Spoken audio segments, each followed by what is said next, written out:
Aw, she actually looked beautiful back then. She looks ugly now, but even then she wanted power. He really loved her. Dang, he never wanted power, he wanted you.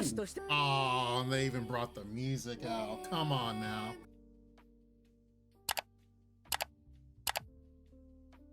Lord knows I've been waiting for so long for the Apothecaries to come back, and now I kind of see why they gave us another break, week break before this episode came out, because my God, this episode we've just been getting bangers one after another with each and every episode, one after another. It's like when you go in a boxing ring and you're just standing there, keep getting punched one fist after another. After a while, it's like, throw in the towel, please. I can't take it anymore. Because Lord knows this one right here, finally we get so much revealed as Loulan gives us like pretty much everything that has happened from the Shi Clan, and to learn that the Shi Clan was over the slave trade. And then Lady Shimei, so prideful this woman was, so prideful that it's only fitting that her own pride is what killed her in the end. That she was about to shoot her own flesh and blood daughter. And of course, Loulan knew that was gonna happen, and just, oh man, it's just everything that happened in this episode. It was just one crazy thing after another, that it's just like, it's episodes like these that give anime such a great name. It's like, we have an anime that is graphically amazing, just so beautiful to look at.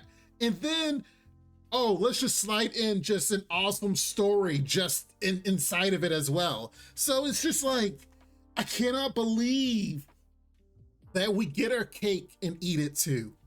Like, just so much has happened, and so much in just this episode that we've gotten to this far. I'll be honest, after this episode, I went around looking to be like, is the next episode the series finale, season finale? Like, are we gonna get more Apothecary Diaries in the future? I honestly don't know. I guess it's all gonna depend on how the last episode comes out next week, the 4th of July.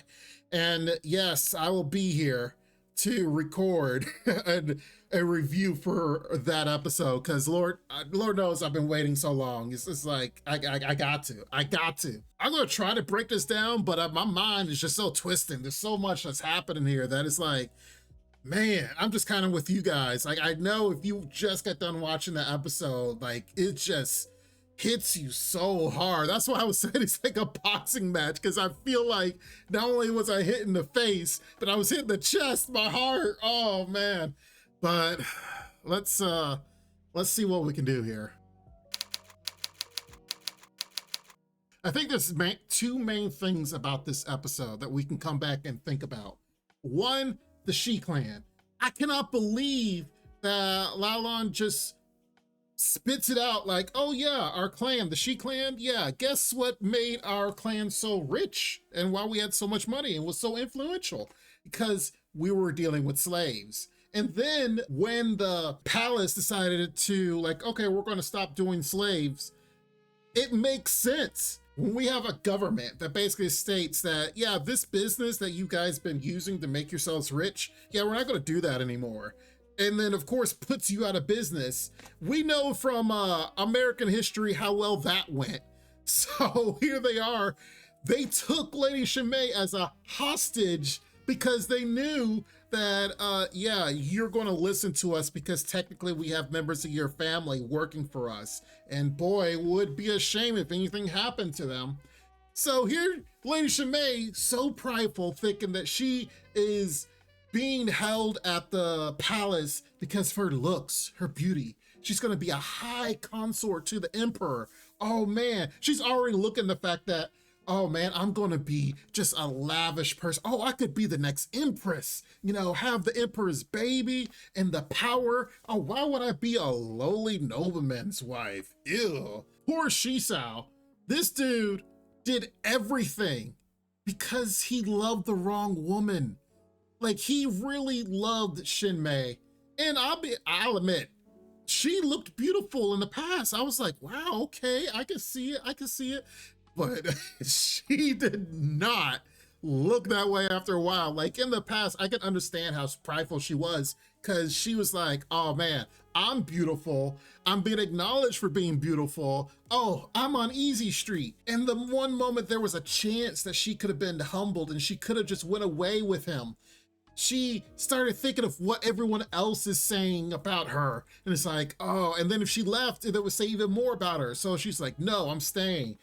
Oh man. And she figured because of how prideful she was and how much power she wanted, that of course her husband goes over here, takes another woman, and of course then takes her. Oh, he wanted power too. No, he did everything for you because she had so much power, influence. All these attendants would do all these crimes against the country for her. Shi Clan was like, I gotta put it upon myself to take upon her sins because he loved her.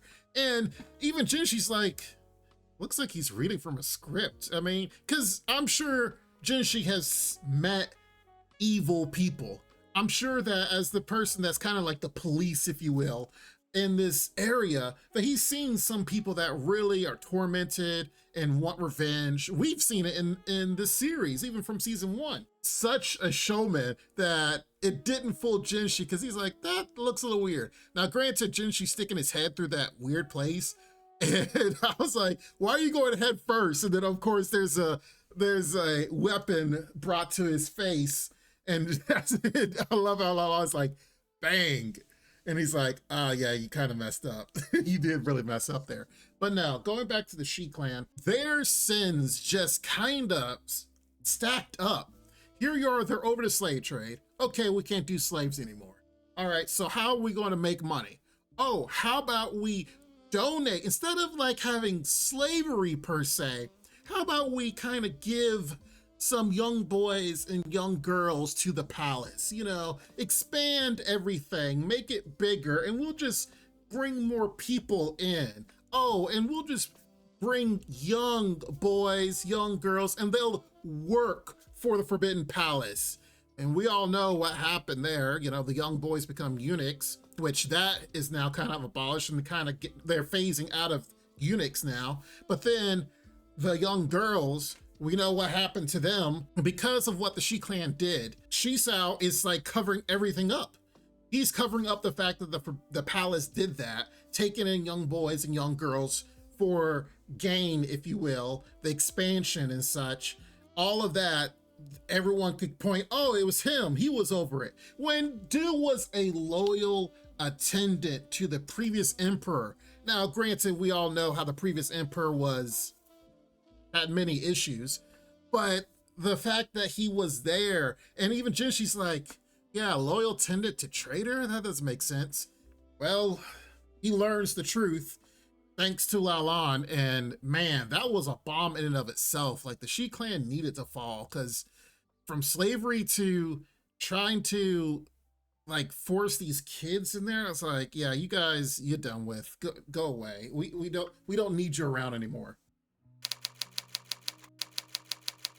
The second thing has to go to the legacy of Loulan, Shisui, whatever you want to name her. The fact that she too had to kind of take on the sins, like their whole family, the Shi Clan, is deemed as traitors. And notice how she wanted to make sure to Jinshi, it's like, yes, the ones that are already deemed dead, you know, they can go away scot-free. And of course, ensuring that her sister is okay. And even through all of this, Loulan did her best as a bargaining chip. She even gave Jinshi probable weaknesses in the government that could make the government fall. Like future issues that is like, here, Jinshi, look at this, and this will, you know, make the government stronger, make your position stronger. Which, that's why she said, yeah, I was gonna use this as a bargaining chip for my life, but nah. Because what is written on there is more likely super important. Now, granted, they probably won't ever reveal to us, the viewers, what specifically was written on there, but it's just wanted to convey the importance of what was written on there was enough to equal her life, which her life was pretty much forfeit because of being a traitor. So whatever was written there is probably like super good and super important. The fact that she asked of Jinshi even more things and even scarred his beautiful face, because you gotta remember, the scarring of his face is so significant because he is the Moon Prince. Everyone looks upon him and it's like, oh man, he's so beautiful. Like, it doesn't matter. Guys respect him, girls fall all over him. So to be able to scar him and for him to keep a permanent scar on his face. Now, I don't know how medicine is. Maybe Mau Mau can diminish it, you know, and maybe, you know, it won't be as permanent. I don't know, but I believe the significance of that scar is to have him remember everything that has happened at this moment in time. And yes, he even told himself he could have stopped the firing squad from going after Loulan, but that wouldn't be the right move. They are a traitor. He has to make sure everything visually seems up and up, and the fact that she herself is supposed to be taking on even more sins. And I love how she's like, I wonder if I could be as good as an actor as father. The fact that they had her dance, which of course, if you remember, very reminiscent of Mau Mau's dance in the past, how she danced on the walls. And if you, to a smaller effect, Jinshi's dance earlier this season, the fact that she was there dancing, they shot her the first time, and then they reloaded to shoot her even more. And yes, I know some people have been discussing, and I don't know if it's gonna be the truth or not, but if you remember, she had Jinshi's hairpin in that same position. I don't think that pin is gonna be strong enough to reflect the rounded bullet to make it to where she lives. I think she's kind of dead. And I also believe that maybe in the bushes at the very last frame was Jinshi's hairpin. You know, maybe they'll try to be like, she's actually alive, you know, the hairpin, and the guard sees her, she kind of walks away. I don't think it matters at this point. I mean, Loulan / Shisui is gone, and she sacrificed herself along with her father to take on the sins of her mother, who was so prideful and full of herself that wanted the nation to fall just because. It's sad, it really is. But I will have to say, as far as an episode, as far as the season, even the series, they did a great job directing everything to get us to this point. And now we're kind of at the victory lap, if you will, as far as for the last episode of the season next week. God knows, I have no idea what is going to happen. Shoot, apparently it's supposed to be called In the Beginning, like Back to the Beginning or something like that, like it's a new beginning. I'm like, what do you mean by that? What is this talking about relationship wise? Is this talking about like the start of another season type deal? I mean, there's so many little things that this could allude to that of course we just got to sit back and watch, and I will be here next week, Lord willing, to see this, because oh man, I have to give it to them. The directors on this have done such a good job, and man, the music in this episode alone was just so good. Anyway, tell me what you guys think, because I know I'm flabbergasted, floored, and just all the other adjectives of surprised as can be. But I will have to say they did a very good job to learn so much of the Shi Clan, to learn so much of what's going on. Here we are, Jinshi and Mau Mau. And, you know, Jinshi's just sitting there like, you know, just looking after her bruise and just like, oh, she's bruised here. And then she wakes up like, what are you doing? Pour one out for our girl, Loulan, Shisui, whatever you want to call her, because she did what she needed to do. And such a sad moment to see someone so smart, so intelligent, to go out the way they did and just to take on a lie. They would have been so good for the country, the population, for the benefit of the people, the nation. Yet they gotta be betrayed as the evil villain for the history books of their society. Anyway, tell me what you guys think. If you haven't already, make sure you like the video. Make sure you guys are subscribed if you are new here, because there's definitely more to discuss as we see the last episode. next week. And then, of course, a new anime season is upon us where we'll be getting into some reviews of some other anime that I have slated, and we will start anew once again. And also, if you haven't already checked it out, our Patreon, all the season 2 episodes are updated on Patreon. If you want to check those out and subscribe to Patreon, I appreciate it. Link is down below. I love to hear what you guys have to say in the comments below. In the meantime, you guys be safe. Take care, and Lord willing, I'll see you next time. Bye for now. This ain't what you want, bitch, I'm a fucking phenomenon.